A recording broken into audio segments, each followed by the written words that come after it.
Greetings and salutations. Welcome to Ref the District. I'm Nathan Perry. That's the Stoner. That's Trev. We have football back, gentlemen. It is week one of NFL action. We will be breaking down that Jacksonville game in the game with our friends on the Jacksonville side. More on that in a little bit. Of course, we're going to be bringing you all the other good stuff that we like to bring you on the NFL side of the house. So we'll be talking depth chart captains, Mando the dog, new mascot. We'll see. We'll have to find out. That's all coming up there in the cool down. In the warm up, we'll be talking Chase Young, Cam Curl, and B-Rob. Maybe a little Carson Wentz thrown in there as well. Our guests are Dunn and Drew for today's show on the Jacksonville side. Don't forget, gentlemen, I don't know if you're ready for this. So you have a little bit to plan for it, but we got to do some dollar. Oh, yeah. I'm ready. You got the dollar ready? All that's coming up in the chat. Of course, we stream live every Wednesday on Facebook, YouTube, and Twitter. We appreciate those jumping in there. We got Corey Yam in before he has to run to a class. Doug, EP, Shady Katie in there. Commander West reporting. How's it going, P-Dub? What up, P-Dub? Appreciate everyone jumping in there.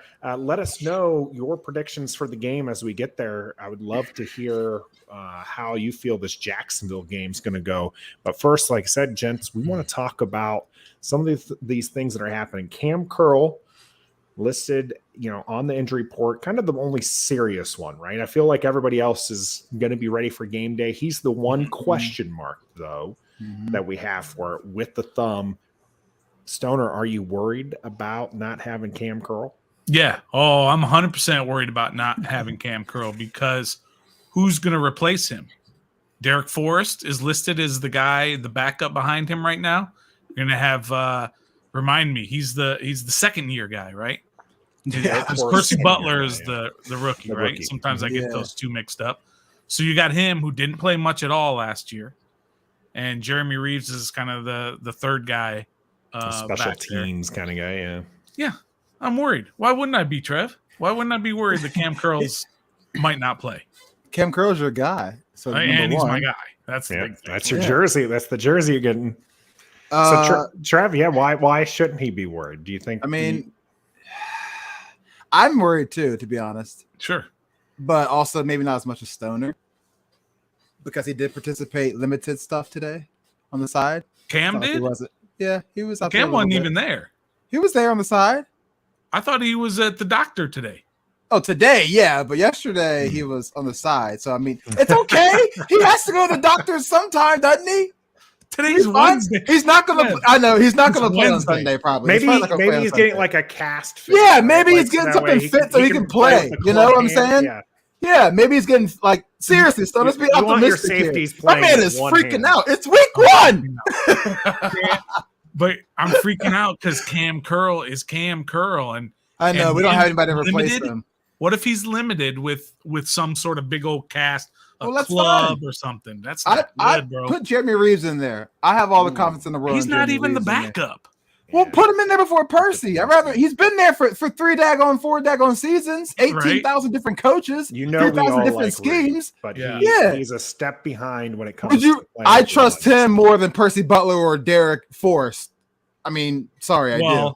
The Commanders don't because the Commanders have Derek Forrest listed in front of them. Well, I don't know what to tell you. So what you're doing, Trev, what you're doing is proving my point. That if Cam Curl's not there, you're going to be awfully worried. Oh, yeah, for sure. No matter who they end up replacing him with. Yeah. I think I'm just worried because the defense doesn't look good, period. So, you remove one of the better pieces. It's just, you can't afford to lose a good, those good pieces. Going to give a birthday shout out to 2 of our viewers right now. Cole has a birthday on Saturday. And then P-Dub has his birthday on Sunday. Both are saying Washington, the Commanders, they owe them that nice birthday present. Hopefully that will be, what it comes to. Landon Call is still available. Worst case. If they're going to sign him, they better sign him tomorrow if that's the case because we can't sign him Saturday and be like, suit up Sunday. Right. We just can't do that. He's probably not. I mean, he's in shape, but like, come on, man. He's got to have a workout, pass physical, get a deal reached. Like, you can't just be like, "Hey, tag, you're in." Like, it's not a Josh Johnson situation. if they're gonna get Landon Collins in, they got to get him in last week.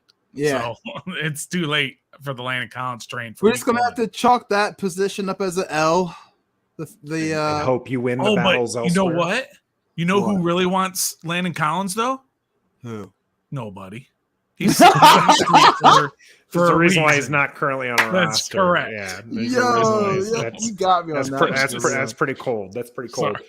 Well, one person we're sure we're not going to have is Brian Robinson. There's some good news coming on that front. News. So he is up walking around. He walked around with the reporters. Yeah, there seems to be an echo in one of you. Yeah, I was going to say I hear an echo. Is there an echo? Maybe there is an echo in one. Give me a second. He's walking around in front of the reporters, no crutches, no limp, no nothing. Trev, what do you make of this miraculous recovery from B-Rob? Well, we were talking about in the group chat earlier today. We never knew the details of the said gunshot wound to the leg, but just going by pictures and what they're putting out, it seems like maybe the actual wound itself wasn't that serious. Yeah, he had a procedure done, but he was released the same day, if not mistaken, maybe the day after. If not the same day. He's already off crutches, no limp. I mean, he came to the facility the day after he got shot on crutches with a bandage. Now he's, crutch free, no limp. Kind of sucks that we had to wait 4 games because maybe he can kind of be back before that, but he's already on the list anyway, so better safe than sorry. But yeah, it just seems like, EP says day after, okay. Just seems like the wound itself wasn't as serious as the incident of having a gunshot and the robbery and all that stuff. But like I said, the wound is maybe a grazing. Yeah. They did say it missed all of the. Yeah, I think we're good with the echo. The bullet missed everything in the knee. Yeah. Now it passes through your knee and just misses everything. That's insane. We're thankful that it did. We're thankful that he's getting healthy. Stoner, I actually like that he has more time to get healthy, even though we're already seeing him, walking around right now. Where do you stand with that? Would you like to see him back sooner than later, or are you good with the mandatory 4 weeks? Maybe we don't even see him until week 6.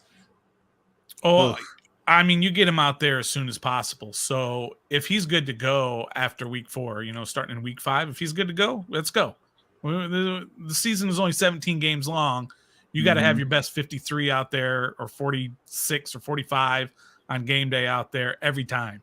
So if he's good to go and he's your best option, get him out there as soon as he's ready. We can't be pussyfooting around with that. That's old school term. Sorry, you guys probably don't even know what that means.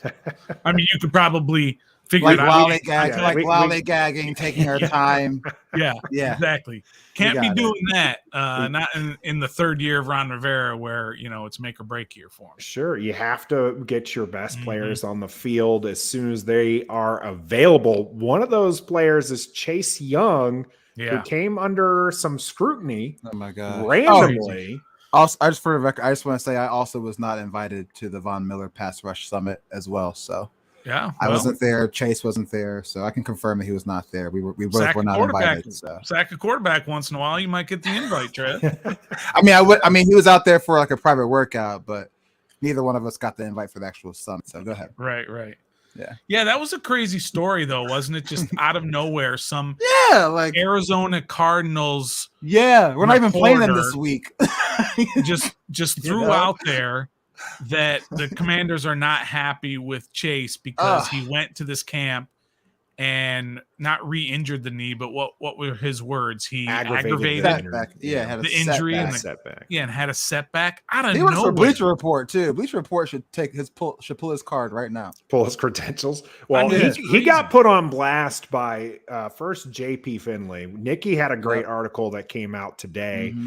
He did double down with JP today, whereas it's like, no, you can't tell me that he didn't aggravate it. You can tell that there's a noticeable limp, and that's what everyone's pointing to, is there was the limp, quote unquote limp that he had at the Ohio State game.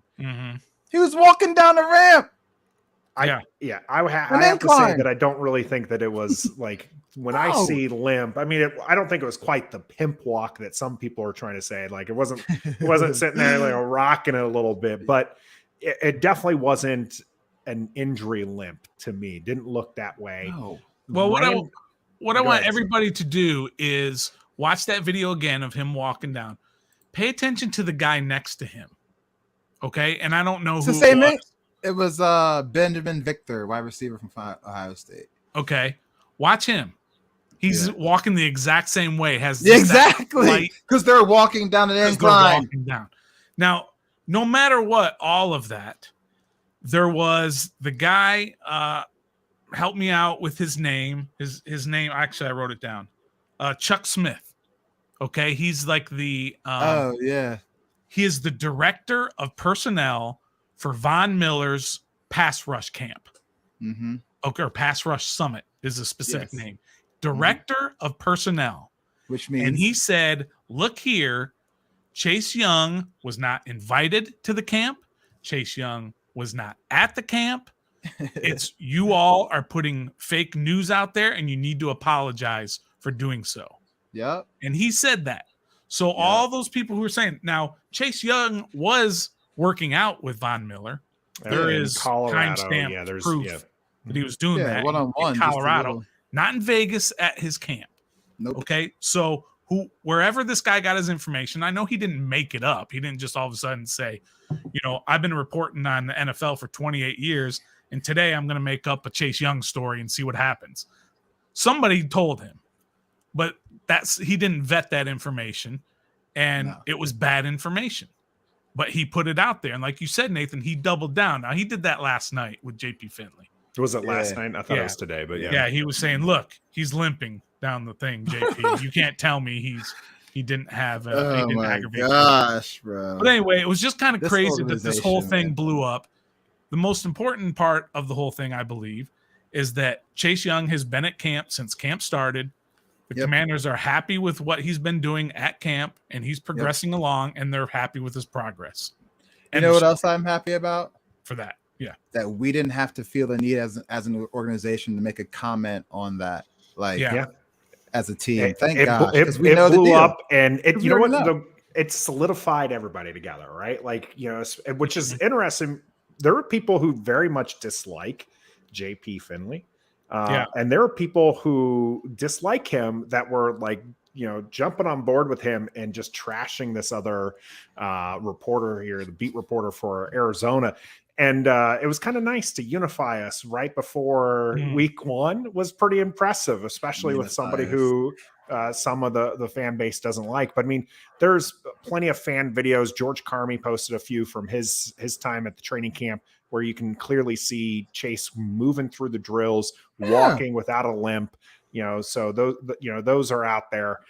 I just, I think that in the end, this ends up being a very much a non-story. It was very volatile at the beginning, but now look, especially the article like Nikki posted, as you mentioned, the director of staff guy from that organization, which by the way, he even clarifies they're not even working on pass drills. No it's moves. A walk-through conversation thing. Yeah, that's it. There's no moves. That's zero all moves. It is. So it's just a hangout. It's a summit. It's a summit. We've all been to summits. So there's nowhere to aggravate an injury in that regards, but we'll see how Chase actually continues to heal and comes back healthy for the team. And also he's out for 4 weeks.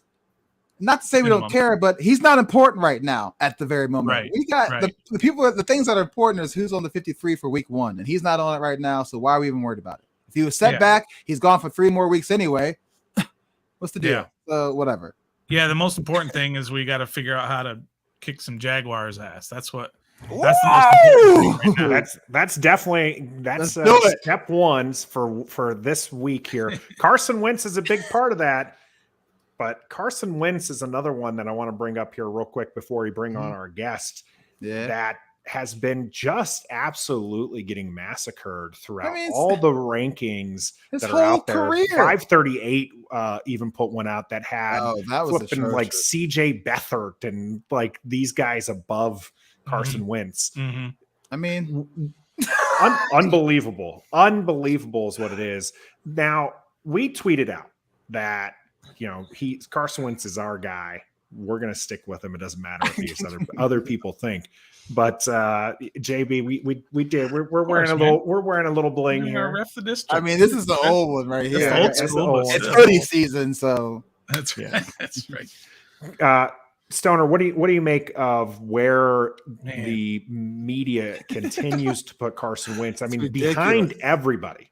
I'm kind of okay with it because it lowers the expectations, and if he does poorly, then we can all just say, well, everybody said he was going to do poorly, so he did poorly. But the things that bother me about this, look, I am a political guy. I try not to talk politics on here. 538 they got their big break during politics, during the 2016 election. They were the big analytics people that everybody went to. The 2020 election, way off. They were way off on just about every close race. You guys know I love my analytics. That's right. They were been one of my go-to sites for a long time. So I stopped following them. I stopped listening to them. So anything they put out, I automatically debunk and say their analytics are garbage. Now they may turn out to be true in this case as well, but I mean, to be behind backups like you said, Trev, CJ Beathard. Yeah. And maybe he's behind Nick Foles or something like that. Nick Mullen. That's just insane. That's I really want to disrespect, know, and that's fine. Disrespect all you want. He's our guy. We're riding with him. What information do these people have to base these ridiculous lists off of? So what, this one's info? Based on like ELO is what it is, ELO, and like they put in different statistics to do this. Now it's a fake. Does it win football games? It's a fake number. ELO Mitch Trubisky Electric Light Orchestra from back in the day for all my oldsters. That's what ELO is. Mitch Trubisky is like 12 on this list. That's what we're dealing with right there. if Carson Wentz's place on this 538 list didn't set it off for you, then Mitch Trubisky being a top 12 quarterback should probably tell you that list isn't the list for you. I truly believe this. And I've always believed this about things like that. The reason they do that, I think, is simply for the reaction and the interaction and to get people like Ref the District, who they know nothing about, to talk about it and to put their name out there and just, you know what I mean? It's the same. And it worked. And it works. That's right. It works. So let's talk to Jacksonville now. I'm done with 538. We are, in fact, going to talk to our friends over there for our Jacksonville side of the house. Stick with us. This is going to be Dunn and Drew coming up here on the game. Don't forget, like this video, subscribe. I see our friends are in the chat as well. First String, command this podcast. Love to see you there. Stick with us here as we go to the game. The game is brought to you by Pacers Running Stores. Pacers has 6 stores in Northern Virginia and D.C. For the best running footwear, apparel, and gear, just stop by or schedule a virtual fitting with the best running experts in the business. Pacers Running exists to help as many people as possible through running. For every run, it's Pacers Running. It is here, gentlemen. Week 1 game against Jacksonville, playing at FedEx Field. All 3 of us are doing something different. Stoner is going to be holding down the fort here on our channel, live streaming the game. Trev is going to the game, so that's exciting. And I am coaching my son's soccer team, which means I am completely out of pocket that day. What's the lesson here? Don't have kids. Booyah. Yeah. Oh, sorry. That's not true. I'm just kidding. No, so yeah, I won't get to see the game live. I'm going to have to watch a replay. I might pop in on the chat in between games, but they picked the worst time for the games, right? It was 1:30 and 3 o'clock that I have these soccer games. Just absolutely atrocious as a football fan, but family comes first. Love my boy. Going to take care of them. Speaking of some family here, we've got a new content creator to our channel. This is Eric Dunn from Dunn and Drew. Thank you for joining us here on Ref the District. How you doing, sir? Doing good. You guys hear me okay? Yeah, we're gonna boost you up up a little bit. Yeah, but yeah, do your thing. Where's your partner? He's scared. I understand. I get it. He's scared. You don't want to be here. He said he was joining at 7:50, so he should be in here any moment. Oh, okay. Right, well, we'll bring him in when he hops in underneath there. So, you're wearing the shirt. You're a big Jacksonville fan. Carson Wentz had some awful games against Jacksonville last year, and a lot is being made of that left-handed interception. What's your take on Carson Wentz coming into this game against the Commanders? You guys are gonna hate me. But all right, thanks for coming, man. Good to have you. Thanks for coming. Okay, you guys got to hear me out. My take on Carson Wentz is fully predicated on the last game that he played against us in week 17, where all he needed was one W versus the worst Jags team that I've ever seen in our history to get to the playoffs. One win, all you needed to beat us in Jacksonville. You had Jonathan Taylor. You had a solid O-line, pretty good defense, and Carson Wentz couldn't do that.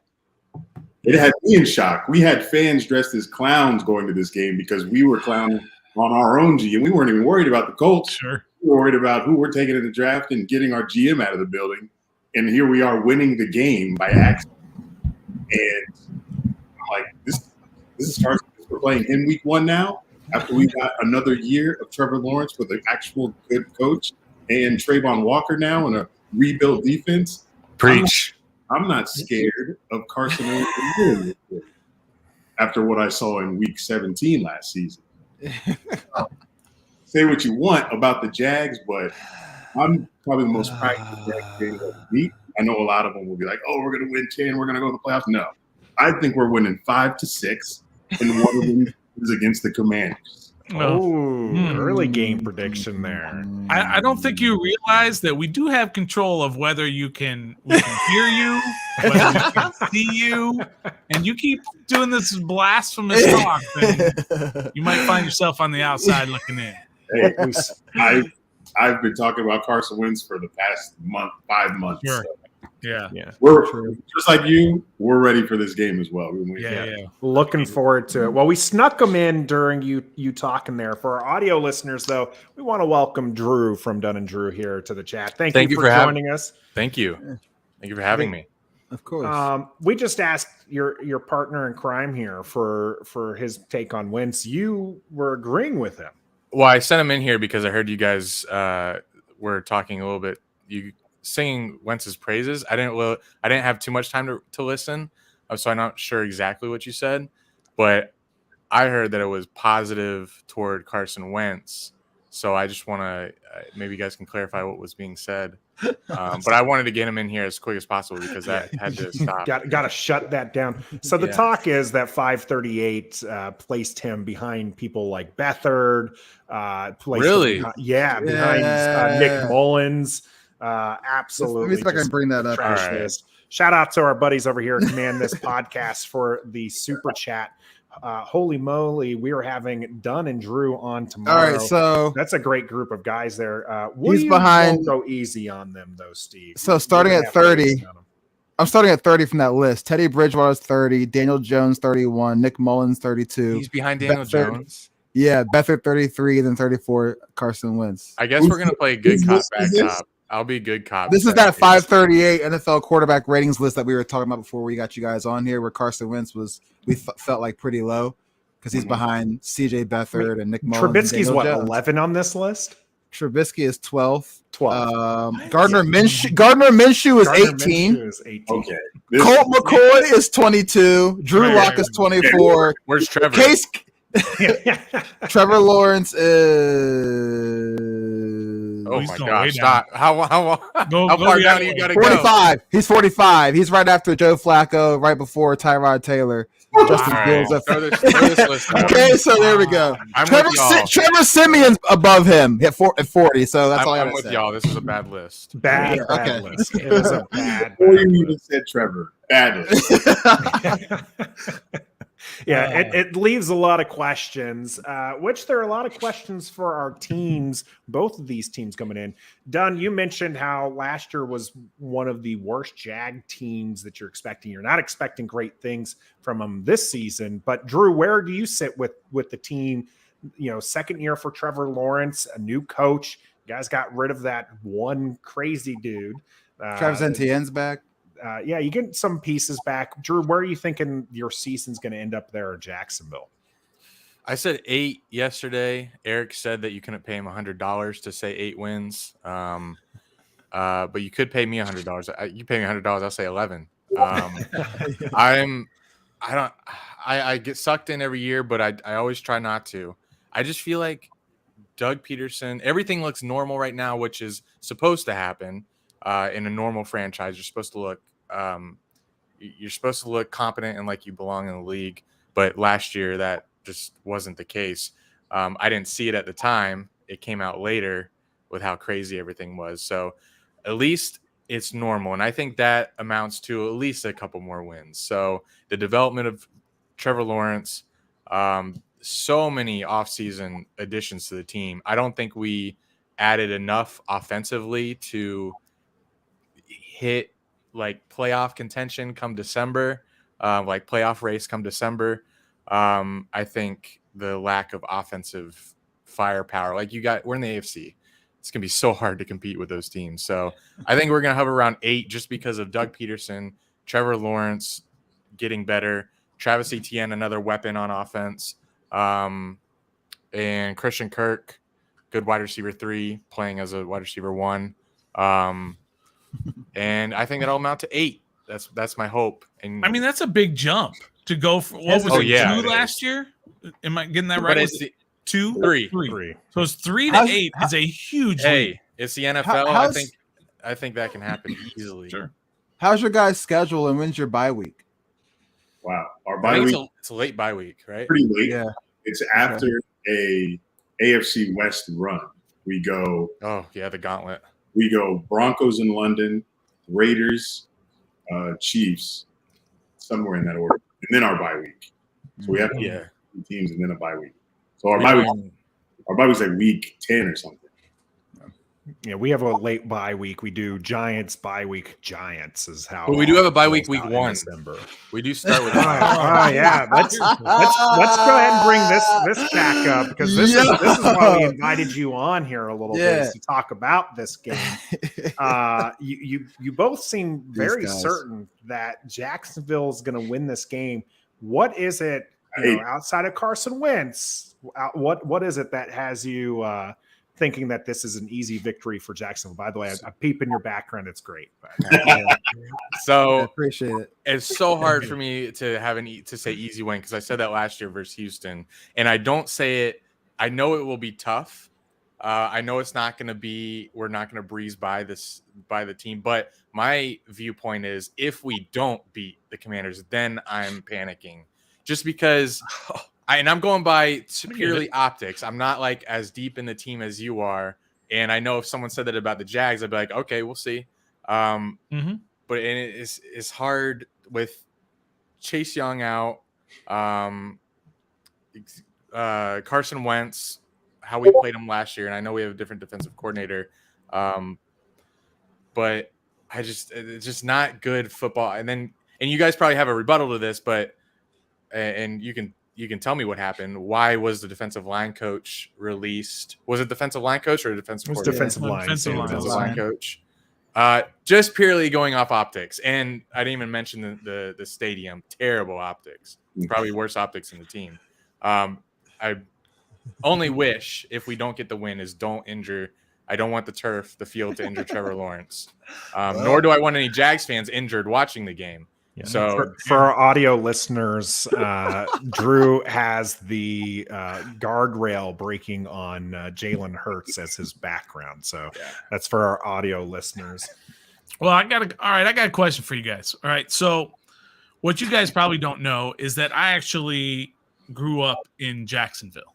Okay, so I'm a Duval guy, right? Okay. Nice. But I was there before you guys were probably even born. I was there before the Jaguars were even there, right? I went to high school there. I'm a Florida guy. Where'd you go to high school? I went to a high school that doesn't exist anymore. Oh my god. It exists. The school exists. He's pretty old. It's a different name now. It's stone tablets. What's the name now? Jacksonville back then still. The name now is Westside High School. Mm, You guys know Westside High School? I don't venture out there. Okay. Do you know what it used to be called? No. It used to be called Nathan Bedford Forrest High School. Is that like a And Nathan Bedford Forrest was a Confederate name? general Yep, knew it. who also was the very first Grand Wizard of the Ku Klux Klan and a founding member. Jeez. And you went to a school named after him. Yes. Now I knew I something didn't name I knew it. something was up with you. I didn't name it, right? But anyway, Look at my man Dunn's face. My man Dunn's It's going. Yeah, I'm wondering where it's going to. Yeah, what the Don't hell worry. does that to do with football? anyway, so yeah, I was just kind of saying that, I understand the plight of Jacksonville fans. I'm a Florida Gator.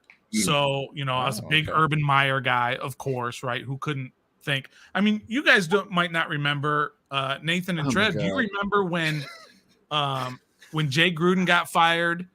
And then we had whoever the Urban coach- Meyer up in the Remember press Urban Meyer box. up He in the was booth? talking about coming to be a coach for us. Yeah, and we and were all we for were it. all excited. And we were Yeah. like, "Ooh, Urban Meyer, Urban."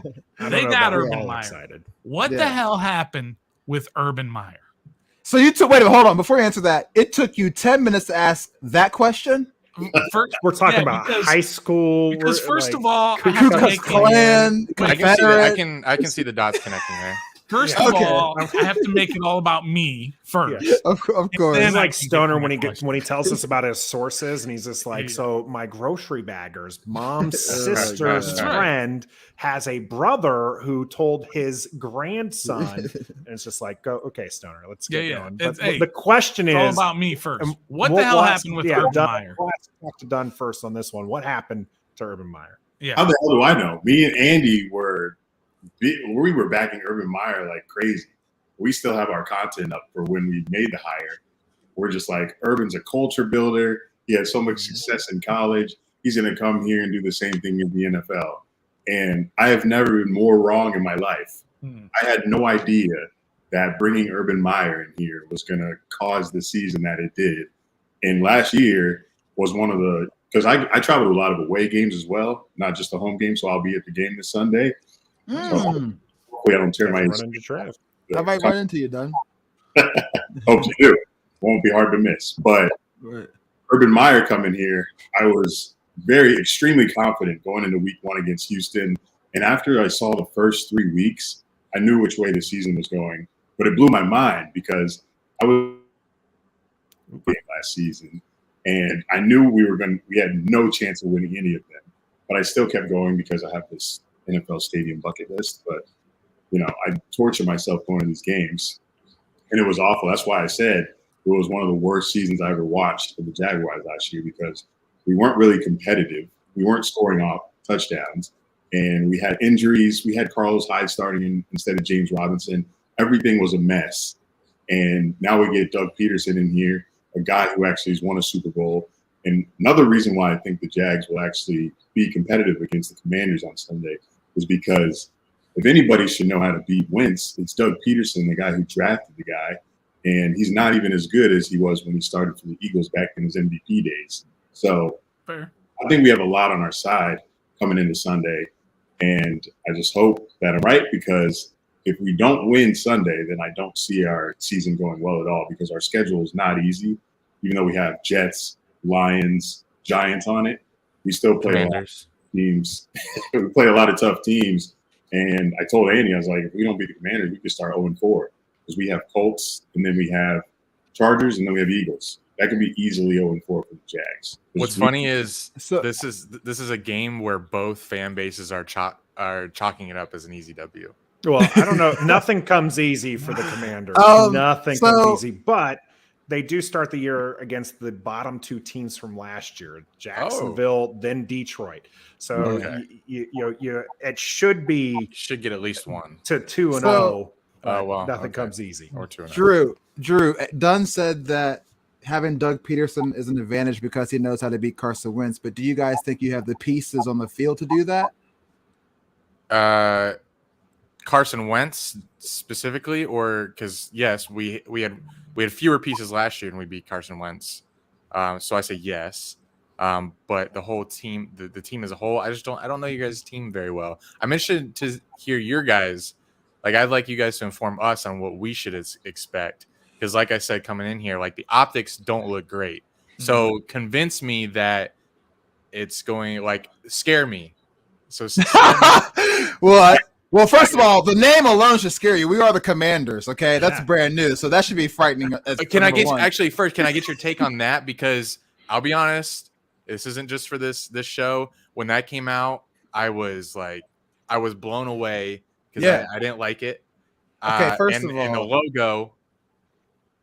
Oh, the uniforms are fire. The W is fire. The uniforms are fire. The whole like operation of it was awful. They took so long. They took so long to do it. They wanted to include the fans, this and that. Then you drop it down to 8 names, drop it down to 4 names, and then you have this big to do. And then the helicopter of a news station leaks the team name the day before the announcement. The big announcement is Doug Williams on Good Morning America saying, "We're the Commanders." That's it.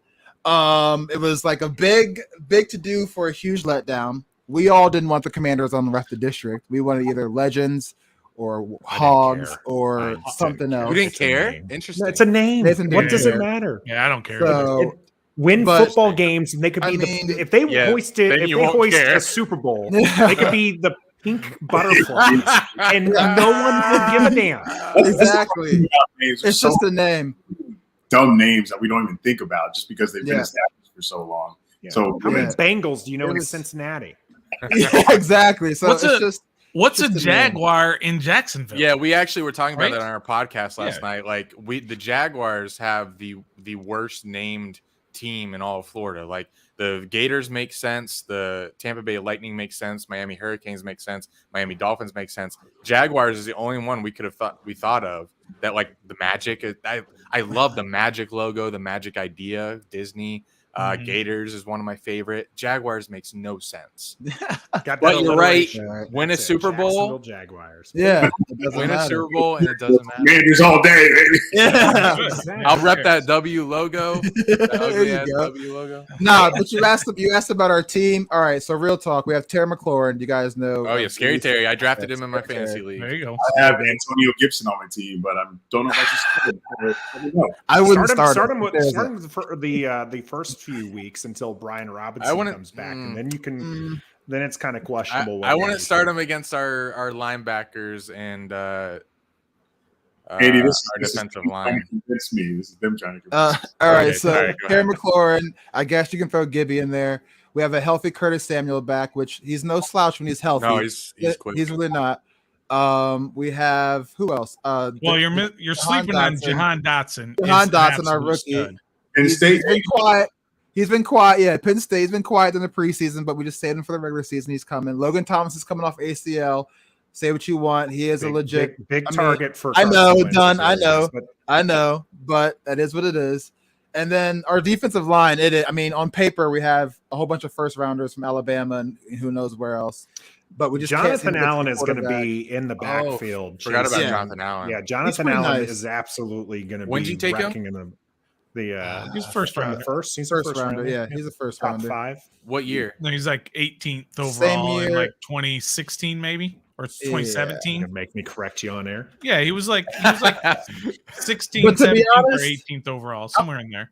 I'm gonna just tell you right now, we can't stop anybody on third down. That's our weakness. It's not like you're gonna go tell Doug Peterson that, but I'm telling you what it is. We can't stop anybody on third. Our linebacking core is atrocious. It's awful. Our secondary has the pieces. If we can communicate and be on the same page and play as one, we have a potential to be an okay secondary, but our linebacking core is weak. We just re-signed John Bostic for Pete's sake. Hey, one of your linebackers, Holcomb, Mhm. Yeah. Cole. A local kid from where me and Eric Okay. grew up. Nice. So that's every time I watch Former Tar Heel. your team with my family, they're always rooting for him because it's Here's what I'll tell you of why you should be scared, and I'm not saying you should or why you could be scared. Okay, this team won 7 games last year with a gentleman by the name of Taylor Heineke at quarterback. This And Garrett Gilbert. Wait, I'm just saying, but the defense faced, these are quarterbacks they faced. Yeah. Russell Wilson, Josh Allen, Justin Herbert, Patrick Mahomes, Tom Brady, Aaron Rodgers. This was all just last year. Dak Prescott twice. Okay, this was just last year. This year they have none of those. Okay, except for Aaron Rodgers. And Trevor Lawrence. Facing guys like Davis Mills, Trevor Lawrence. Don't say it. Justin Trevor Lawrence. Fields, Trevor Lawrence. Don't say it. Jared Goff. Okay, that's the difference. And this team won 7 games with Taylor Heineke. The team is essentially about the same, but now you have not Taylor Heineke. You have a competent quarterback. How can you not go from 7 to at least 9 or 10 wins? Wow. Minus the debacle against you guys, he threw 27 touchdowns and 7 picks. Yeah. What about the game? What about the game against? I don't remember which game. I'm sorry. I think it might have been the Chargers, where he had 428 yards and 4 touchdowns, and the defense couldn't stop anybody, and they lost that game. And if they had won that game, the Jacksonville game wouldn't have mattered. A lot of people put the loss on Jacksonville, that season-ending loss against Jacksonville, on Carson Wentz. But as you guys pointed out, they're a horrible team, and they had a horrible offense, and they scored, 28 points against a stout Indianapolis defense? So I don't think it's fair to put it all on Carson Wentz. Now, I'm not trying to put Carson Wentz in a top 10 And they category. chose I don't to think stop any of running us the are. ball. But In one game versus one team, Yeah. the NFL's so weird. Like Mhm. a team can lay an egg one week and the next week they look completely different. So That's right. I don't really use it too much to, make my argument for this game. So Yeah. that Walker kid you guys drafted, real deal or not? I know it's too early, but what's your guys? Yeah, what's he been in camp? It's something serious. Something serious. He's great. Yeah. yeah, Yeah. what makes him exciting to you there, Dunn? Well, we went to like 2 preseason games, and he started maybe like first quarter for both of them. And in the plays that he had, he looked like he belonged already. He was getting to the quarterback. Yeah. He was plays right away.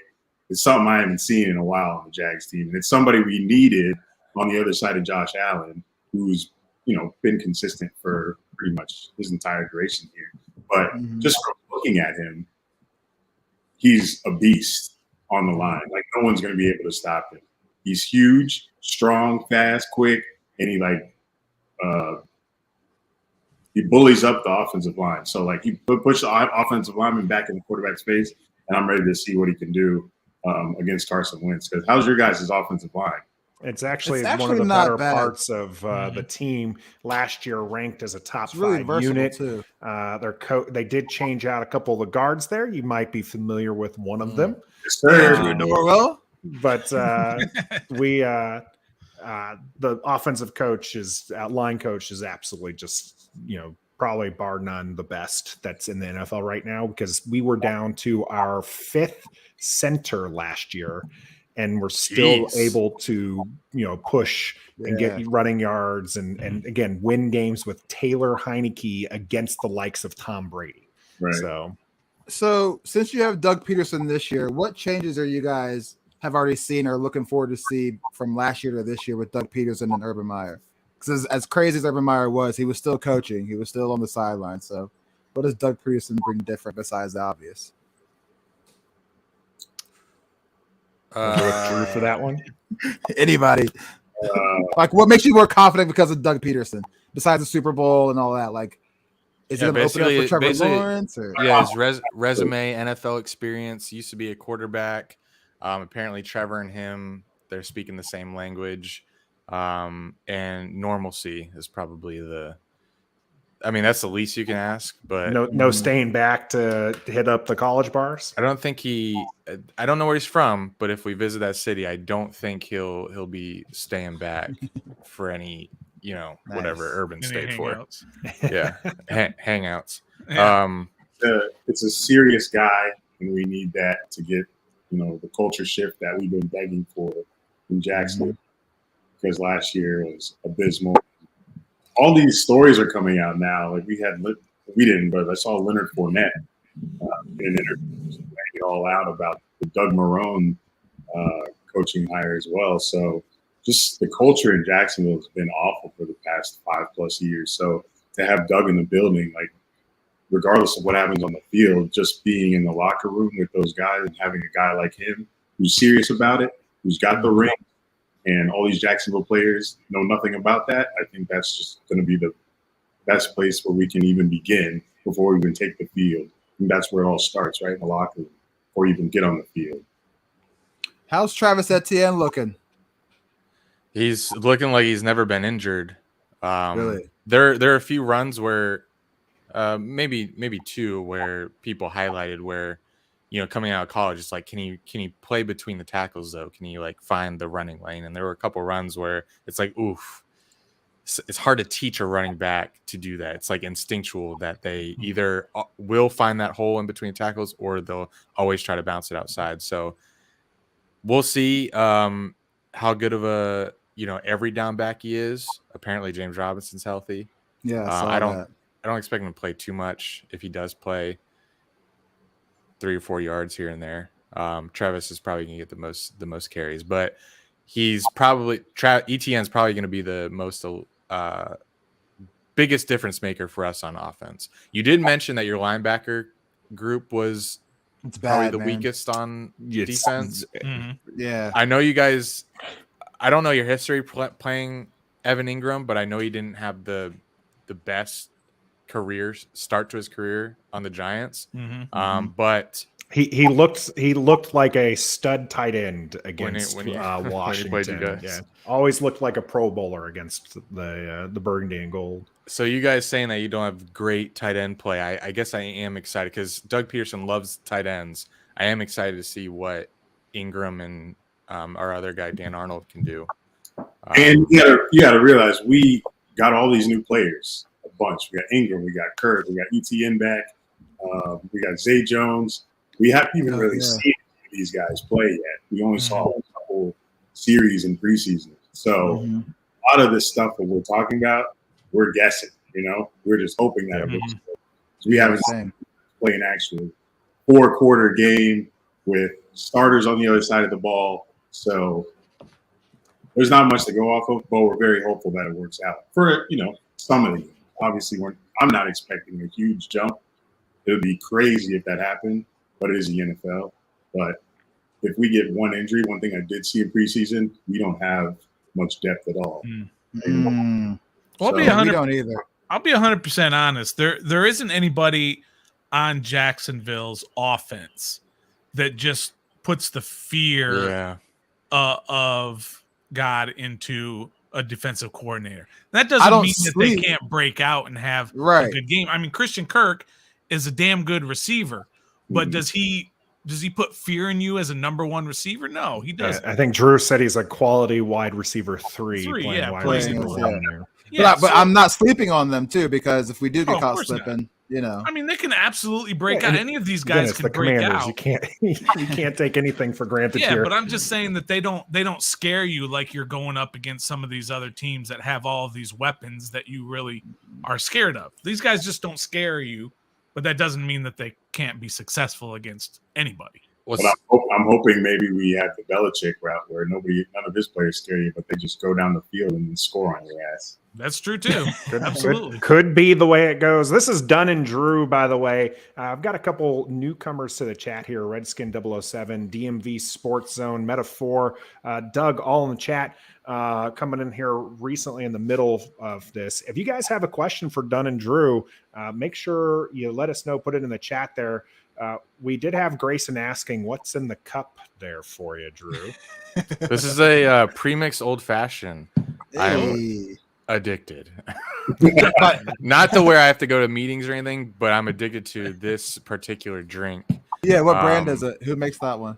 Oh, couldn't tell you. Trev another- owns If it was a bar, multiple, so if it was a he's multiple choice question, I could answer it, but I don't know it off the top of my head. It's Okay. yeah, I've just been pouring them Something up. local. Nice. Yeah, it's delicious. I had one too many Friday night, and when that happens, I'm like, all right, I gotta go. Wow, before I might not drink this for a week, but I didn't last a week. It's very good. I So love were you old fashioned. guys- Probably my favorite drink. So that Chenault trade, does that really affect anything, or was that just you had to get rid of him? Was this time, what was I that? don't know if it was time to give up on him, but I can see why they did, because last year was very bad, but last year was bad for everyone. So it's tough to see them giving up on him after that. He can be explosive. He can break 5 tackles in one catch and run. Yeah. So the Panthers trading for him is definitely a boom or bust trade. He's either going to be great and they're going to get more than what they gave up for him in terms of production, or he's just going to be how he was on the Jags, which is very inconsistent catcher. That was his number, route running and catching, which is very important with receivers. But that was it. That was what he struggles with. But why we kept hope is because if he catches the ball and runs the right route, he's so explosive. Sure. Yeah, and I was a big Vista fan. I was not happy with the trade, but obviously I understood why they did it as well. You guys lost DJ Chark too, right? Yeah, he went to the Lions on a 1-year deal, which they haven't really been highlighting him on Hard Knocks at all. So he must not want to be on the camera or something. But yeah, they're keeping that hidden, right? Yeah, we lost Chark and now LaVisca's gone. But people don't remember, but our biggest offensive threat last year was a little guy, Jamal Agnew. And he's a good return man too. He's back on our offense as well. And then I think another Jones, Tim Jones, I think is his name. He made the final roster in wide receiver position for us. You have Marvin Jones too, right? Yeah, Marvin Jones. Zay Jones, Marvin Jones, Tim Jones. All the Jones. Keeping up with the Joneses. Yeah. We got a couple questions coming in here from the chat. Metaphor asks, how many interceptions will Trevor Lawrence throw on Sunday?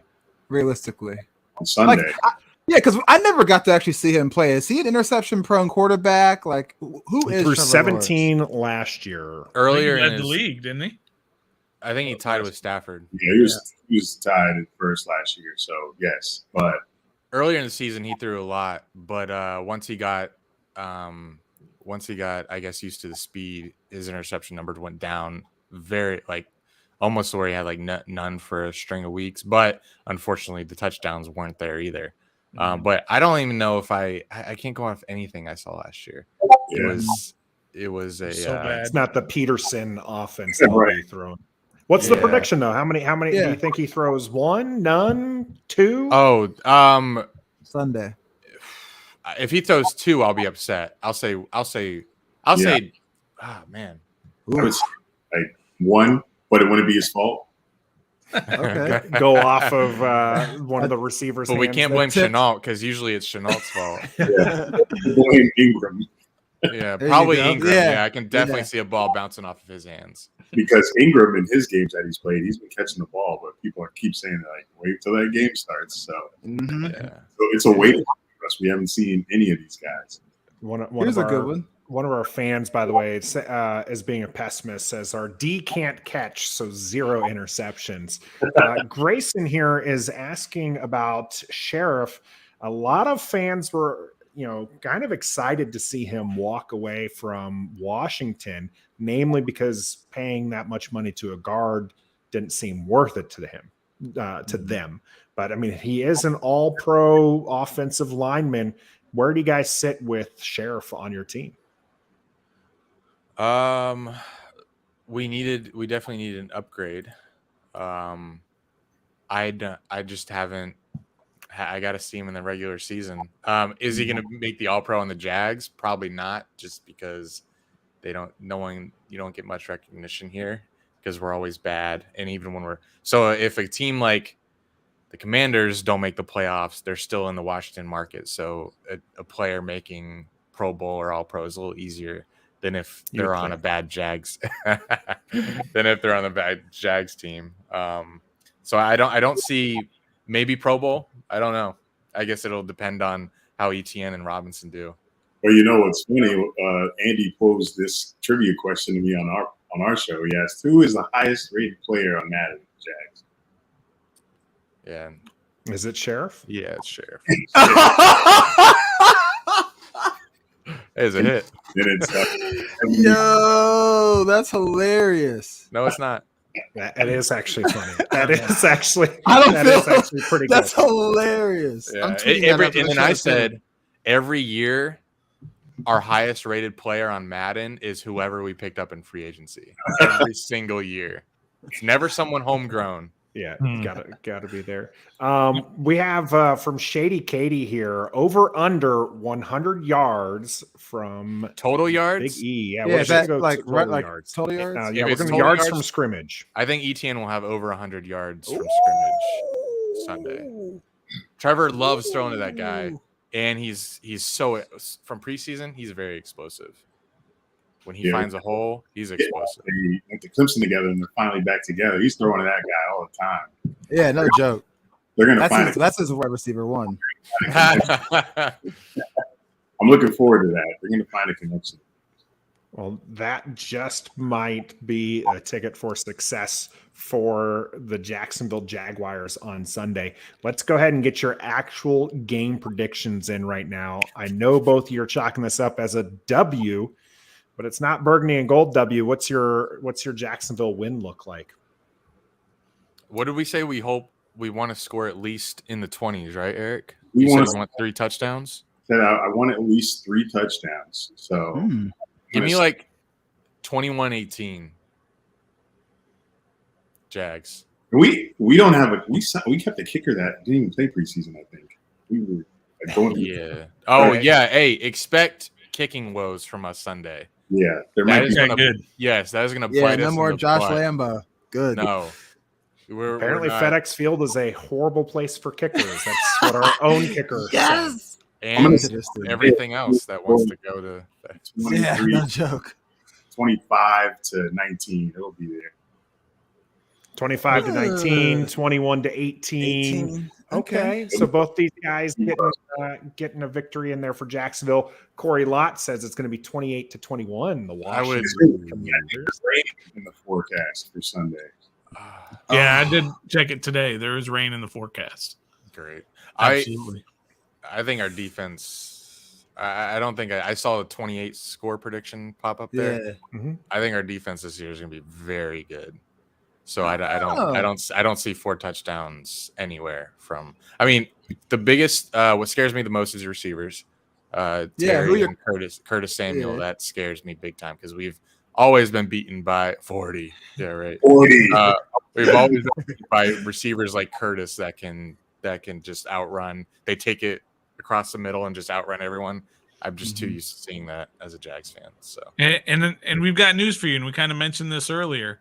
The best might be Jahan Dotson, and Get ready. he hasn't even proved it yet, and he's Get done ready. everything I believe you. to prove I watched that he's a stud. Penn State game, so I watched. Yeah. Them.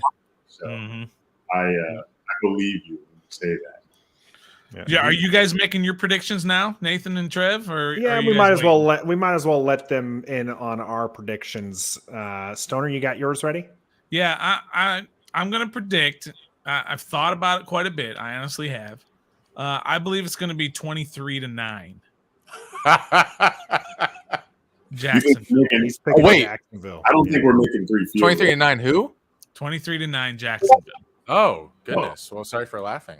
I think it's going to be You should laugh. 16-9 going into the fourth quarter, and Jacksonville has a long drive to ice it late to get to 23. We're gonna get a touchdown, but our kicker's gonna miss an extra point, and we'll get a field goal. So it's gonna be 23-9 Jacksonville. Does he always do reverse psychology?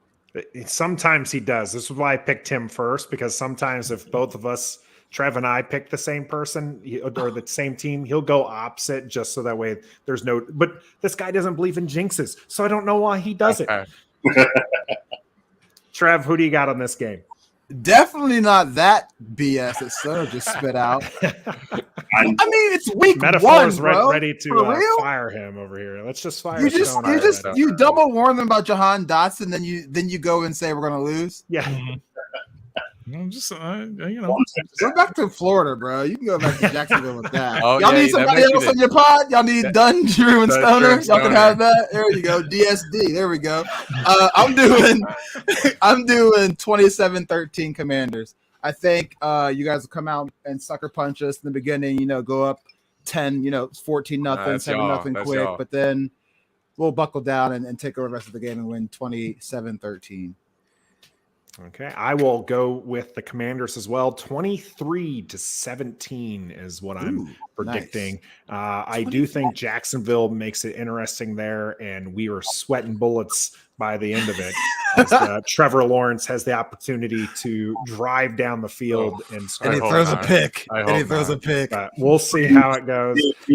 Shady put it 24-21. She's a Cowboys Favorite fan. over So Jacksonville. She's a redacted Commanders it. fan Yeah, too.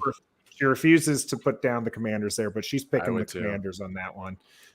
Gus Bus, Joey Sly revenge game, 52-yard game-winning field goal at the buzzer. That would break my heart. 30-27 for the That would be Commanders. Carson Wentz throws 4 touchdowns Sunday. Oof. Ooh, that's a bold prediction. We're going to get to some more of those when we have our dollar bets here and the cool down. But first, we want to appreciate Dunn and Drew coming out here on Ref the District, joining us. You can catch them on their own platforms. You can catch them everywhere. Dunn and Drew, great group of guys. Love the content, gentlemen. Thank you again for joining us here on Ref the District. Thanks for having us. That was fun. For sure. Hope to see you at the game, Trevi. I'll see you there, Dunn. All right, gents, you have a good one. When we come back, it is the cool down, which I mentioned we will be having our dollar bets. Plus, we'll be talking about that new dog. Is that our mascot? Oh, that's coming up here on the cool down. No.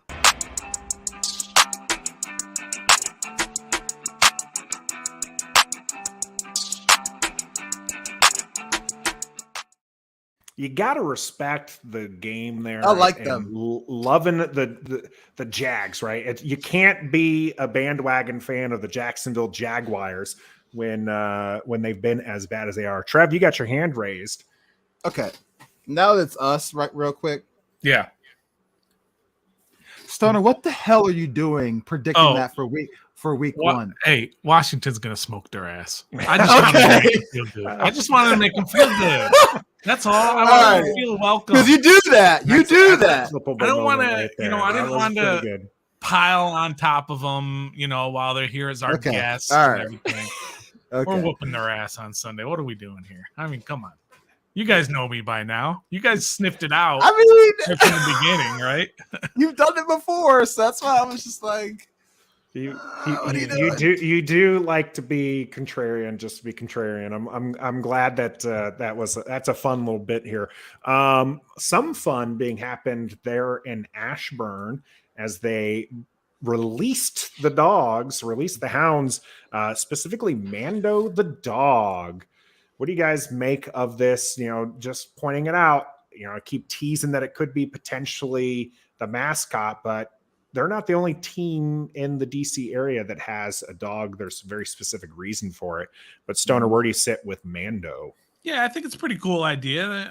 How can you go wrong with having a dog, a service dog at that, in training, and just kind of tie it into the team and make it's feel good all the way around? It's just a good thing that they're doing. I don't think it has any ties to what the new mascot is going to be. I mean, it could still be a dog, but I don't think this is some sort of like test warm up or whatever to see how people react to it. I think it's just a good thing. It's a puppy. He's going to be a service dog. He's not even going to be around. He's not right. He's going to be gone in a few months once his training is finished to somebody who needs the dog for their well-being. So I think it's great. I think it's awesome. I'm very happy they're doing something like that. Yep. Can't go wrong with the dog. Trev, anything on Mando? Nah, I love the name. Ties in with Commanders. I love the cause, the reason behind the dog.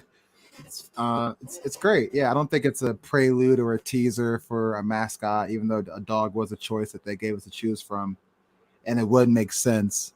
And we could be completely wrong, but Yeah, I think for instance, it's great for what it's worth. I'm all on board with it. I Yeah, love and dogs. it's another check in the box of the Commanders doing something right. Yep. Because Yeah. everybody loves to pile on, and that's fine. That people Mhm. pile on all the bad things that they do, and they say they never do anything right. Well, it's because everybody forgets about that stuff. So we like to remind people this is one of those things that they're doing right. Yes. So that's a good thing for the organization to do. Another thing they did right was naming their captains. Yeah, dog. I'm pretty good with these captains. We got Carson, Terry, Logan, and Charles Leno, as we like to call him, on offense. And then Jonathan Allen, Cole, Kendall Fuller, and Tress Way as your defense and special team captains. And then the alternates were even good. You have Chase Young as an alternate, J.D. McKissick as an alternate, and our man Jeremy Reeves. Yeah, I like that pick on the alternate list there. So that's what do you like about it, Trev? I love it. Everybody who was named a captain can be pretty much held accountable on this team and can make sure to hold others accountable too. The alternates, JD McKissick, that's interesting. I like that pick because there was some wavering saying that he might not make the cut. He might not be back. He went there to New York, came back and signed. So it's interesting to see him as an alternate, which I think is great. Chase Young, he just shows it on the sideline, shows it. He was a captain last year, wasn't he? Yeah. He's just he's a ball of fire for us. And then you got Jeremy Reeves, who has survived quarterback carousel and coaching carousel, regime carousel, culture carousel. He survived Practice a lot of carousel. things. Yeah, practice squad, not practice squad. The man said he never unpacked a suitcase because that's how many times he's been cut and signed in his career with us. So I think that was great to give him an alternate selection as a captain. Tress Way, that's a no-brainer for special teams. He's been here the longest out of the three that are Which there. I don't think he's actually been a captain. He hasn't, I don't think. No, he has not. So yeah, I love all the captains that were nominated and voted and elected. So I think there's some interesting ones in there of all those that you've named. I thought two that were really interesting. One is Kendall Fuller, okay, because Kendall Fuller is, by the fans anyways, a much maligned corner, right? And most corners are, because even the best corners in the world get burned and we pile on top of them. But Kendall Fuller has been maligned quite a bit here, and yet he's still trusted enough by these coaches to be named a captain. So I thought that was interesting. And then the other one was J.D. McKissick, because J.D. McKissick is very, very quiet. When's the last time you saw J.D. McKissick interview? Did he do any interviews in training camp at all? I mean, they did interviews with Andrew Norwell. You remember seeing that? That was the worst interview in history. No, I'm not trying to be mean to the guy, but he just doesn't have a personality. So J.D. McKissick is a very quiet guy. Not going to be mean. I'm just going to trash him. He just didn't. I'm sorry. That's not. It is mean. what it is. Yeah, it's just. But J.D. McKissick was halfway to Buffalo in the offseason. And then he said, you know what? No, I don't want to go to Buffalo. I want to stay with this team and what we're building. And then he was named the captain. So I think that says something to his character as well. So I like all the captains, of course. Your quarterback is almost always going to be a captain. It usually speaks volumes when they're not a captain. Yeah, absolutely. It does. And then Chase Young is only an alternate this year just because basically he's not. He's going to miss a good miss chunk of the season, yeah. So he's probably not even going on the road with the team. So you can't have a captain not even with the team when they go on the road. So good choices all the way around. Piling on again is what metaphor says. Yeah, I do pile on, but I also we hold them accountable. We do hold them accountable. Yeah, we do. And it's good to balance out Trev, who even though he got very excitable during the game about the name change to the Commanders. I didn't call you out in front of Dunn and Drew. You could have. I was just like, it took you all of 20 minutes on the show to change your opinion of it. So it is. That's how important it was to me because it is. Yeah, it's a name. I thought that really shocked them when I said I was like, I don't I don't care. I didn't care. Yeah, I you're don't, like, it what? doesn't matter. It's like, what? Yeah. It's like, it doesn't matter. Gus Bus here asking, why not have the position coaches take more of a leadership role with their groups, having captains just to throw around participation trophies, is what he says. I don't think these are necessarily participation. I don't think these are participation trophies. I think these are deliberate choices by them. These are the people that they want to lead. The players pick them, vote. And not only that, but the commanders, the coaches, and everybody want these guys to be in front of their teammates and lead the way. So it's all for the coin toss at the beginning of every game. That's all it's for. Yeah, that's all it is. But also, it is one of those things to where, and this is across all sports, that if, for example, if there's something going on out in the field, right, it's the captains who the officials will talk to. They won't talk to, for example, they won't talk to Jamin Davis if he comes up and he has a complaint. No. If Cole Holcomb comes up and has a complaint, he'll talk to him because he has that C on his chest. Yes. Right? Because watch 52. 52 is holding. He'll go to Cole Holcomb. He won't go to 52. Because they're the representative. So these are who you are putting in front of your organization to say, these are the people that represent our franchise and who are the ones that are out front. They speak to the officials when out on the field because the coaches can't do it because the coaches are on site, all that stuff. So there is a little bit more to it than just sort of just a participation type trophy. So I think that's important to note with captains. All right. Well, captains don't mean where they stand in the depth chart, although they do tend to be your starters in that regard. Initial depth chart came out. What are you guys feeling? Any surprises there? I think my main surprise is Jahan Dotson listed as the number 2 wide receiver. Was that surprising?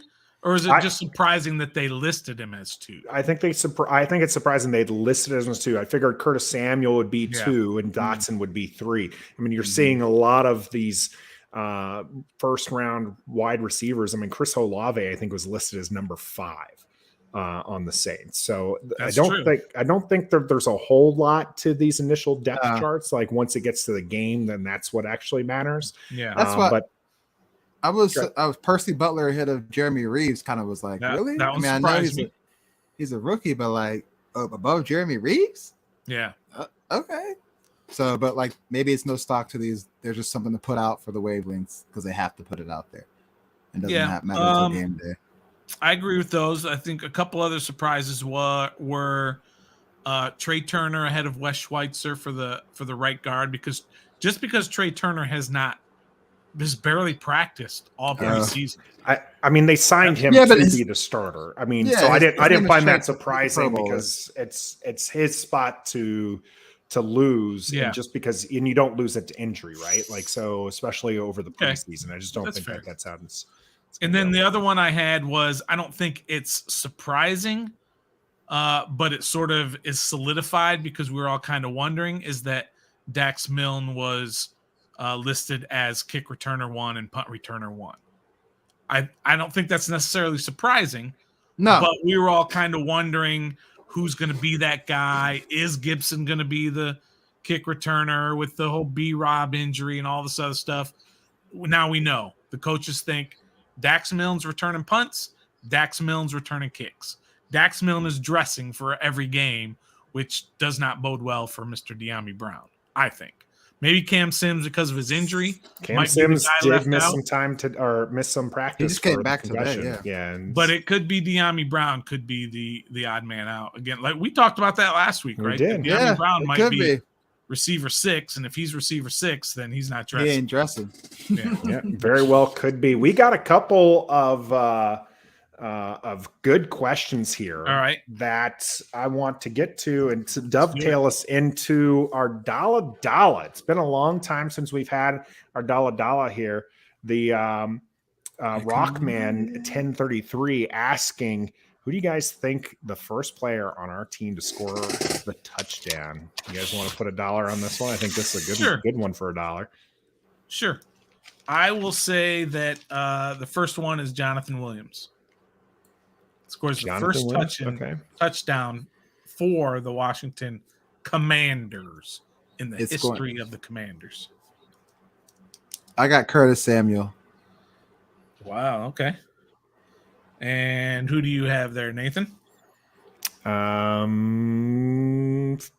Rookie tight end. I'm going to go with Turner. Oh, Turner. Wow. Yeah.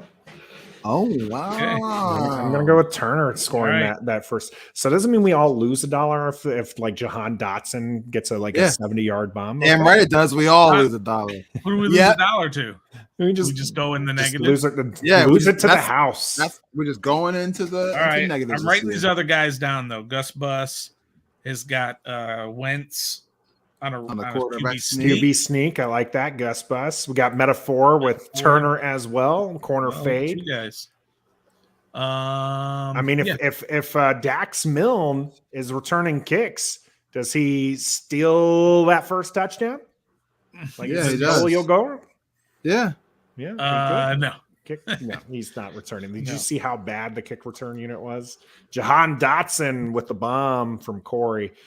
Doug has taken Gibson. That's not a bad one either, I don't think. I like that Gus Bus. Everything comes in my here we go. My tip jar. I'll take it. Yeah. So even when he's losing, he's winning. Trev over there. With exactly. I love it. All right. How about this one here? Corey asks, does Jonathan Williams get the bulk of the workload until B-Rob returns? I want you to answer that, and I want you to give a we can do either a long-term dollar or we can just do it for this game. But I was thinking, how many touches does B-Rob or does Jonathan Williams get while B-Rob is out? In this game? I think let's answer the question first, but then we can hone in on where that dollar is, whether or not we want a long-term dollar on that, or if we wanted to just do it for this game. Let's just do it for this game. Okay. Just simply because I don't want to keep track of it for four straight. Fair enough. To answer the question, I do imagine he'll get the same carries that B-Rob, or maybe not the same, but same style of carries as B-Rob would get if B-Rob was playing. That's why I think they kept him, because in the presser, Ron said Jonathan Williams is the closest thing to B-Rob they have. So that just tells you he might be playing the B-Rob role until he gets back. Now, total number of touches until B-Rob gets back? Yeah. We'll just say this game. This game? Total touches for J. Will. Since we call one B-Rob, we got to call him J. Will. I say he'll get 10 touches this game. I think he's going to be a factor. Not a factor, but I think he'll get. To have 10 touches. Yeah. This game? I don't think this game. Six touches. I'm going 10. I'm going 10. I said 10. I'll eat my 10. That's right. Whatever. I don't think. You never know. I don't. If Gibby fumbles twice, he's getting more than 10 touches. Yeah. If Gibby fumbles at all, he's getting 20 touches this game. So I'll keep my 10. Go ahead. I think Gibby is going to have a huge role. He's going to have the same role he would have had the Commanders not drafted Robinson in the first place. So Robinson is not there. He's not impressing in training camp. Okay. So I think Gibson's going to have 20 plus touches, and J. Will's going to get two touches, maybe 3. Because the other touches are going to go to McKissick. J. Will's going to come in there, maybe in a short yardage, once or twice in a game. I just don't see him being a factor at all. Not the slightest. And McKissick. Unless Gibson fumbles. That's what I'm saying, man. A whole other story. Gibby going to fumble week 1. I'll put $1 on that. I bet you Gibby fumbles week 1. I'll take that. I'll take that. Yeah. Stoner and I quick on that one. To answer, I'm with Metaphor here on his this particular prediction. I have it just a slightly bit higher than he does. He says 20 touches over the total 4 games. I'm going to put it at 25. I really think that he'll have under 10 this game. If I had to put Stoner, what number did you put down? I'd 3. You put 3. Yeah. Trev put 10. Yep. I'm gonna go with 5 here. I think 5's a nice solid number for this. Trev, He went right in the middle. He went right in the middle. I could have gone with six. I could have gone 6 and really split the difference there, but I'm going 5 as my true answer. And a lot of that deals with where you saw Jarrett Patterson last year. The most touches he got was in week 16 with 12. He had 11 in week 8. But more often than not, as the third running back, he was getting 4 touches, 7 touches, 6 touches. So you're just not going to see a whole lot from J. Will, as it were, because they will use Gibson. They like him as a running back, and they have J.D. McKissick there to spell. So really, Williams is going to be a specialized short downage back, and I just don't see them always using him. So I'm going to go with those 5 touches for this game, 25 over the course of the 4 games. I mean, Gibby gonna need a breather sometime, y'all. Yeah, that's what you have J.D. McKissick for. All right. Well, that's JD is not a turnaround handoff running back at all. Well, that's why you can throw. That's why you got Jonathan Williams. All right. 4 receivers in. He's gonna get 10 carries. He's gonna get 10 carries for 22 yards. Okay. All right. Big ball in there with a 2. No, I'm not saying it's gonna be good, but he's gonna get 10 touches. He's got to get him anyway, right? Let us know what you guys have going for the game. Any kind of hijinks, any kind of things that you want to put out there? He does it on his own. I don't have to speak it in existence. He just does it on his own.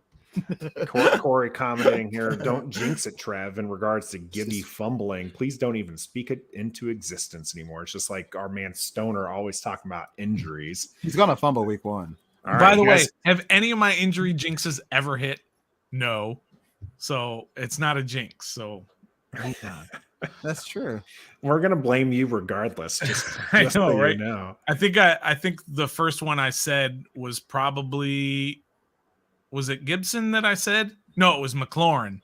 It was in training camp last year, and I said, if McLaurin gets hurt and you guys lost your mind, don't 3 years from now, just don't say it.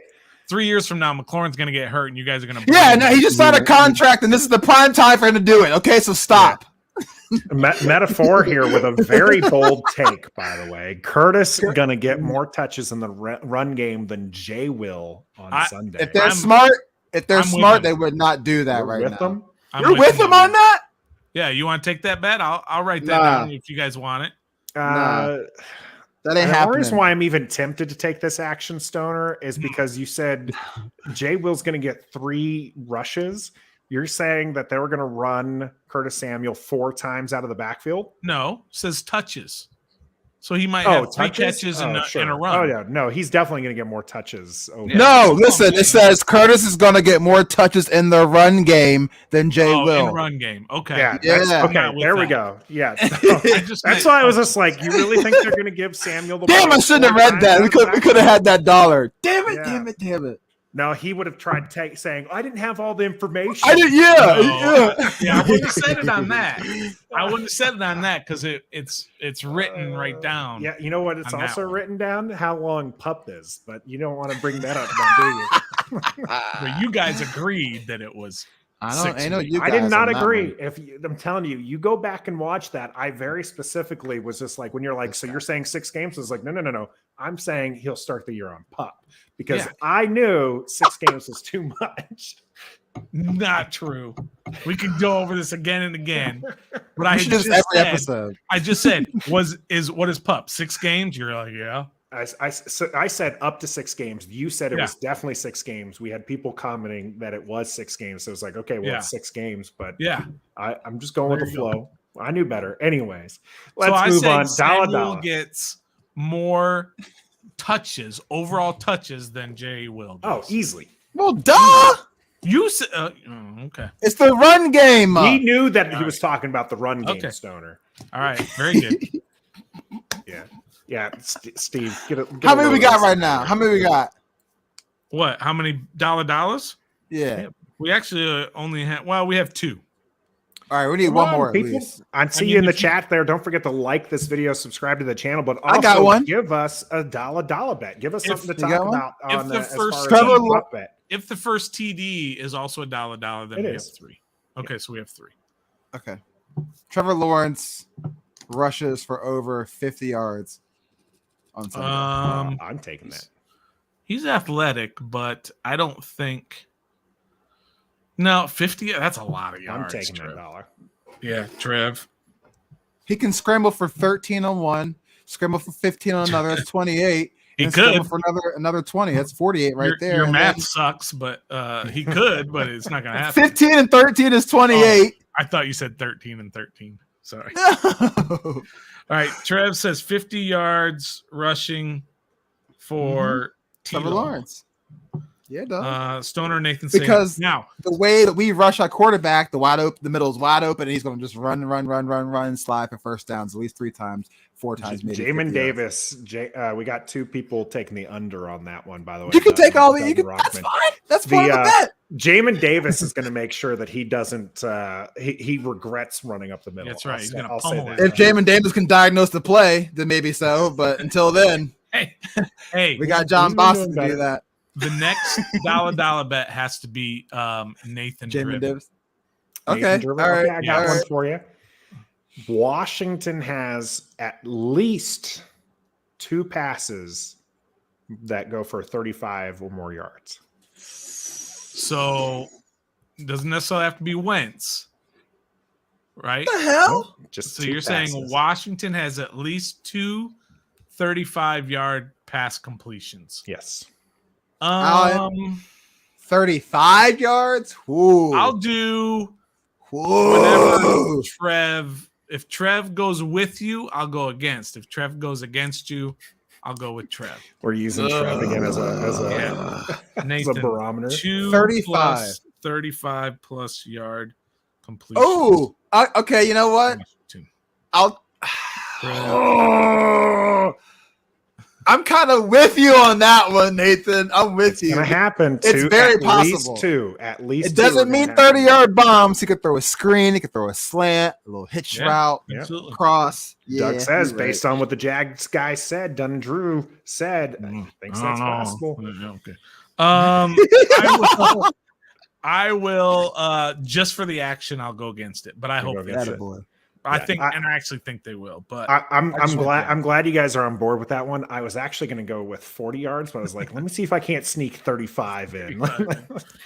I mean, right now, this year, it's the first game of the year, so it's really kind of hard to gauge all of this. Whose defense is playing well, whose offense is playing well. We have no idea what to expect from, especially from the Jaguars. Yeah, it's going to. And we didn't get a whole lot of insight on the Jaguars. Command this podcast. Make sure you check them For a out. reason. Steve here in the chat here. Evan Ingram, No 75 chance. yards receiving. Steve, take it. just zip it. That's not happening. 5 for 75. It'll happen. No touchdowns, but he'll get that. I'm with Stoner on this one. I don't see him getting 75 yards. He I think- is garbage. He always balls against us, just He because, does. and he has a better No. quarterback. Go back and look. I don't think he did. I All right, don't let me think go back. he did. I remember one game where he caught or he didn't catch. He dropped 2 huge third down plays that could have won the game for the Giants. In fact, I think last year he played with them last year, right?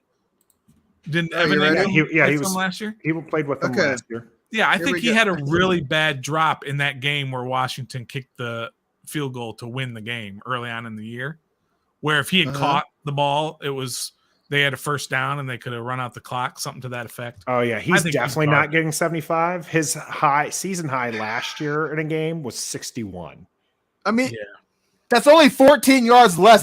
And he has a better quarterback. It's definitely possible. So we talk about how he, balls out against Washington. he doesn't really Yeah. ball out, but In game Yeah, 15, exactly. he had 1 catch for 4 yards. Yeah. And That's- then I didn't think that 2020 had 5 Yeah. catches for 48. 2020, the first game, he had 2 catches for 30. 2019, he had 4 catches for 54. In 18, he had 3 catches for 77 yards. So it's definitely possible. That's all with Daniel Jones. Now he has Trevor Lawrence. I'm not saying it's Pro Bowl. He's a world beater, but he's Trevor Lawrence. And, So and you we going have with him? David Miracle Whip, John Bostic, can't cover Jamin Davis, and a MLB wannabe 1 Cole Holcomb. Really? So what are You you can saying? stop that? he's So not. are you He's saying going to he get won't- 75 yards. All right. He's not. He's not. Metaphor. I got to bet. Trev will lose $5 over. All right, whatever. metaphor. I'll put $1 on that. That's actually calling good him bet. out. Calling I'm him with out. you. Real progress in action. Cole Turner with 100 plus yards Nah. and 2 DDs. I think that's a Real little progress in bullish. action. I don't recognize that name. Yeah, Well, What up, real progress? Welcome Thanks to for the channel coming. here. I just don't see that. I did predict Cole Turner as my first touchdown in a Commander's uniform, but I think Wow. two TDs and 100 yards is a little high. I'm not with you on that one. I'm gonna if in action. I'm hoping it's like a betting site and like I can get some action with his betting site because that ain't happening. I'm What gonna ain't put happening? my 401k on that. What? 100 yards, 2 touchdowns. 100. Yeah, that he's not doing that. Cole Turner. No, he ain't doing that.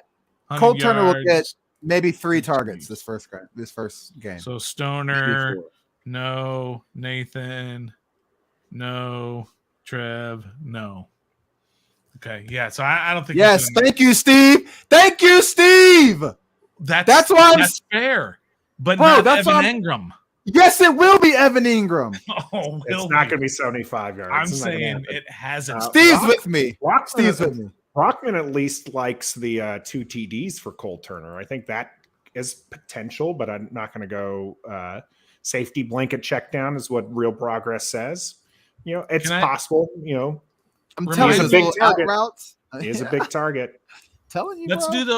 do those scores again. Those final scores Yeah. because I didn't Yeah. write them down, and of course yeah, I was doing something.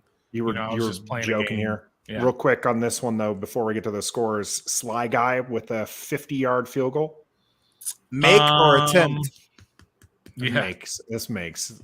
There's a 50 plus. Yeah, he makes it because of he's going to quiet all the kicking woes that he suffered preseason and show everybody that, we all right. Yeah. I don't know. I mean, I'm going to go against it. Not because I don't think he's going to make it, just because I think that he's not even going to have to attempt a 50-yarder. Yeah, he might not even attempt. So, metaphor with 50-yard field goal for Sly. Leon, that's a much better realistic I like that. Expectation. Nathan says no. Trev, you're saying yes To what? to the to 50-yard Sly field making goal? the 50-plus yarder. Yeah, he'll make it. I'm staying out of that one. Just staying out, not even going to take the action. Yeah. You got What a bets win. both ways. Yeah. All right, game scores. My game score was 23-17 Washington. Make sure you get your game scores in here. I know some of you have already put those in, but get them in again so we have them, especially Shady Yeah, Katie, just because I like her having to put in that Washington's going to win 24-21. Trev, what was your score? 27-13 Washington. Okay. Trade the Wave said fake field goal pass. That'd be What up, Trade the I'd Wave? love to Thanks see for that. joining. I love that. Trey the Wave. You should change your Yes, you name. did. No, your name's Trev. You can't say that. Trev the Web. Trev the Web. I'm going to go 25. Trev the Web. 25-24. Ew! How we get 25? We went for 2 and got it? Jacksonville. Still taking Jacksonville. I do think Jacksonville will win. I really do. Well, he's alone in that one.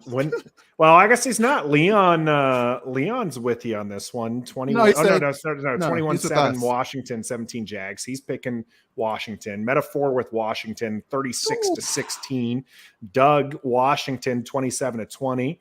Commanders from Stefan, 31-17. Got a Rockman question. goes 20-14 Washington. Real quick. Sorry, metaphor's changing. It's 38-16. We win kind of handily. Does that say our offense is great and it's Jacksonville? If we lose, do we panic because it's Jacksonville? I will not panic if they lose. As long as the offense plays well enough.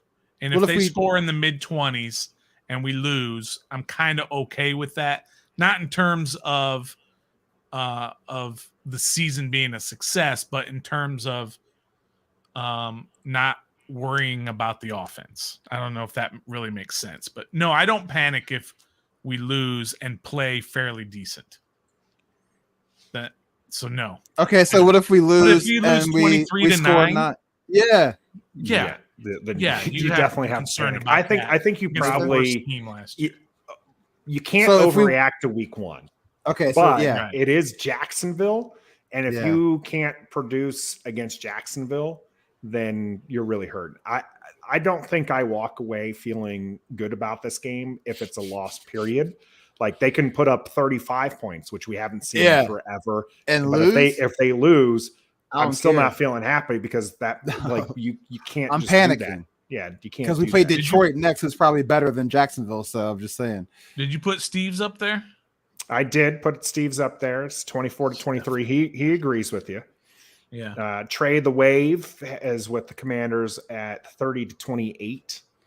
P4, I love this. We panic if the coin toss doesn't go our way. I love that. He's right. I mean, it's legit though. Like, so if we I love win Doug, handily, by the way, calling out Stoner, Mhm. who right after the game was just like, "No, I just did that for that. We're gonna smoke the Jags. Smoke meaning we're gonna lose to them by a point."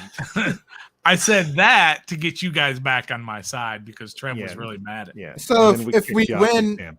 if we win 36-16, is our offense that good or is Jacksonville that bad? Again, I Or is don't it think too you want early? to Too early. overreact to week Too early? one. Just a Yeah. question. And especially Just a because it's question. Jacksonville. So So then You you know, answer my question. Then it's Yeah, Jacksonville. Jacksonville. this is a team that even their own fans are like, a high end season in their Yeah. mind was 8 wins. And Yeah. so I love to have 8 wins. we've been definitely stuck. I'd prefer to have a winning season, and 8 no longer is even a non-losing season. So that's I'm putting Katie down for 24-21 Washington. Because Yep. she's a Commanders fan, low key, That's right. which is weird. How can you be Cowboys and Commanders? That's just so weird. She'll convert. We'll get her.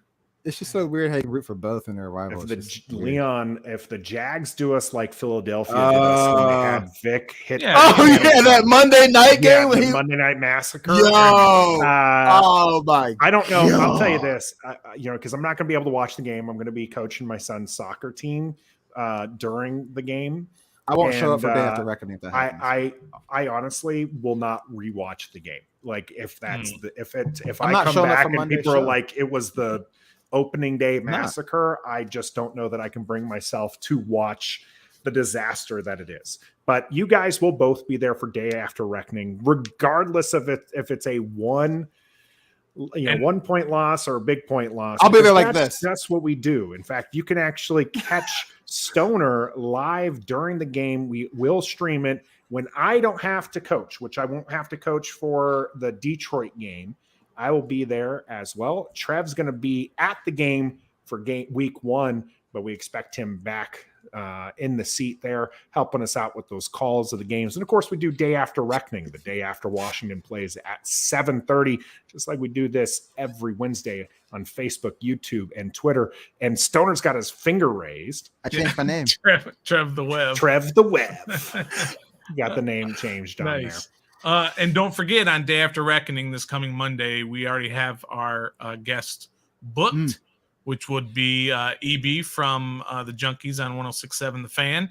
He will be there. He was our very first Day After Reckoning guest last year after the Chargers game 1, and he was also our guest for the very last game of the year last year. So he will again be the first guest of this coming year. Excited to have him on. He is a big fan of Washington, so it's always fun to talk to him about the game. Hopefully he has a couple of drinks in him and Washington wins, so it's a lot of fun.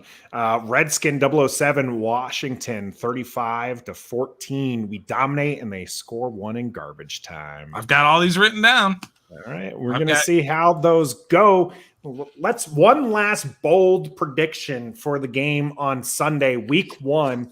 What's your bold prediction, Trev? Doesn't have to be $1, just a bold prediction. Bold prediction? Mm-hmm. Oh no. The defense gets 4 sacks on Sunday. Love it. That's bold. I think that's right there with where they should be. So we'll see if it happens.